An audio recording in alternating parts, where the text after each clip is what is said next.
3 மாசம் பிரிஞ்சதுனாலே நடத்த கெட்டவன் என்ன சந்தேகப்படுற நீ? உங்க அப்பா செத்து 15 வருஷம் ஆகுது. இந்த வீட்டை தவிர சொத்து சுகம் ஏதாவது இருக்கா? எப்படி வளர்த்த உங்க அம்மா? புருஷனை காப்பாத்தணும்னு நான் போராட்ட மாதிரி தானே பிள்ளைங்களை காப்பாத்தணும்னு அவ போராடி இருப்பான். அவளும் தான் எல்லாரே மாதிரி ஒவ்வொரு நாள் ராத்திரி படுத்து எந்திரிக்கிறா.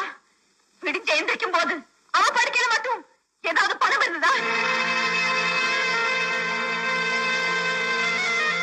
என்னையா பதில காணோம்?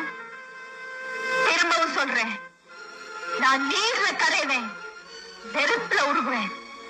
தப்பான வார்த்தையை மட்டும் தாங்கிக்கவே மாட்டேன். எனக்கு புள்ளை அடையாளம் தெரியலங்கிறதுக்காக